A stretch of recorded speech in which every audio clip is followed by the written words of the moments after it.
During the Gospel, J for Jesus, read by Father Conte, and for Narrator, P for Violet, Sister Jess, C crowd, all of you, and the commentator, Dismas or the penitent temp, Deborah, Justus or the impenitent temp, Cora, rulers by Juan, and soldiers by Pinky.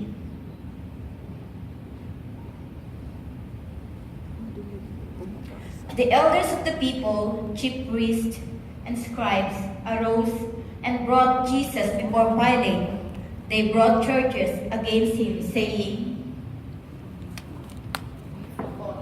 We found this man misleading our people. He opposes the payment of taxes to Caesars and maintains that he is a king. Pilate asked Jesus, "Are you the king of the Jews?" Jesus said to him in reply, You say so. Pilate then addressed the chief priests and the crowds. "I find this man not guilty." But they were adamant and said, He is inciting the people with his teaching throughout all Judea, from Galilee where he began even to hear. On hearing this, Pilate asked if Jesus was a Galilean, and upon learning that he was under Herod's jurisdiction, Pilate sent him to Herod, who was in Jerusalem at that time. Herod was very glad to see Jesus. He had been wanting to see Jesus for a long time, for he had heard about Jesus and had been hoping to see Jesus perform some sign. He questioned Jesus at length, but Jesus gave no answer. The chief priests and scribes, meanwhile, stood by accusing Jesus harshly.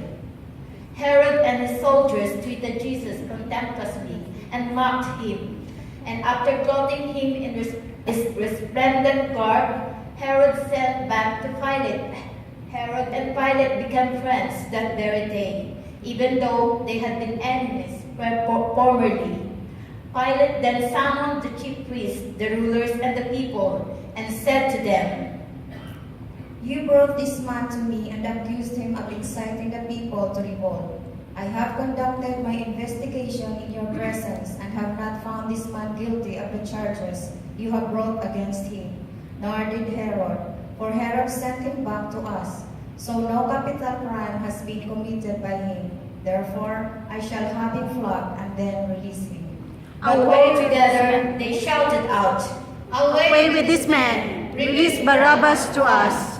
Now Barabbas had been imprisoned for a rebellion that had been taken place in the city and for murder. Again, Pilate addressed them, still wishing to release Jesus. But they continued their shouting, Crucify him! Crucify him! Pilate addressed them a third time. "What evil has this man done? I found him guilty of no capital crime. Therefore, I shall have him flogged and then release him." With loud shouts, however, they persisted in calling for Jesus' crucifixion, and their voices prevailed. The verdict of Pilate was their demand should be granted.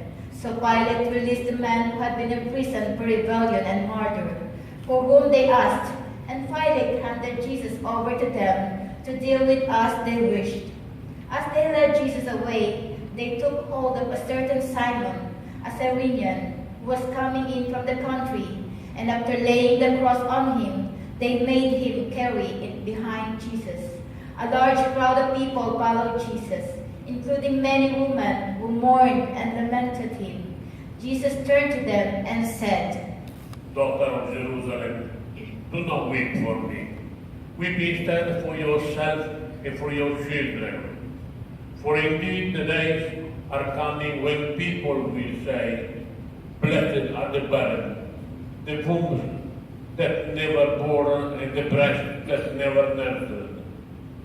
At that time, people will say to the mountains, Fall upon us, and to the hills, cover us. For if these things are done when the wood is green, what will happen when it is dry? Now, two others, both criminals, were led away with Jesus to be executed.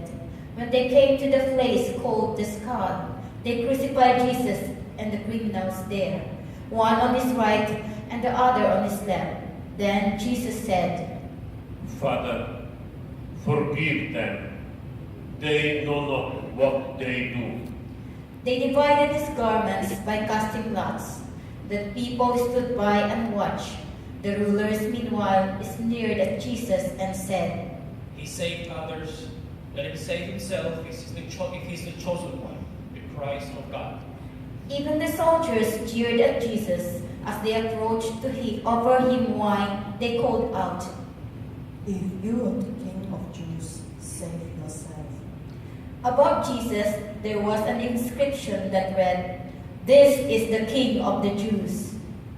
Now, one of the criminals hanging there reviled Jesus, saying, Are you not the Christ? Save yourself and us. The other, however, rebuking him, said in reply, Have you no fear of God? For you are subject to the same condemnation. And indeed, we have been condemned justly. For the sentence we received corresponds to our crimes, but this man has done nothing criminal. Then he said, Jesus, remember me when you come into your kingdom. Jesus replied to him, Amen, I say to you, today you will be with me in paradise. It was now about noon, and darkness came over the whole land until 3 in the afternoon because of an eclipse of the sun. Then the veil of the temple was torn down the middle. Jesus cried out in a loud voice, Father, into your hands I commend my spirit. And when Jesus had said this, he breathed his last. Let us all kneel.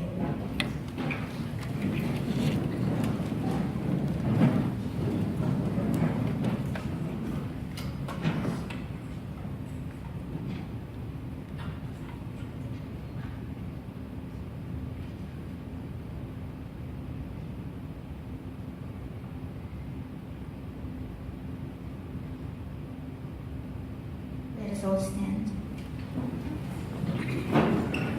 The centurion who witnessed what had happened glorified God and said, This man was innocent beyond doubt.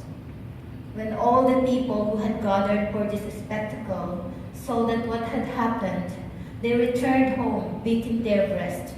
But all his acquaintances stood at a distance, including the woman who had followed Jesus from Galilee, and saw these events. The Gospel of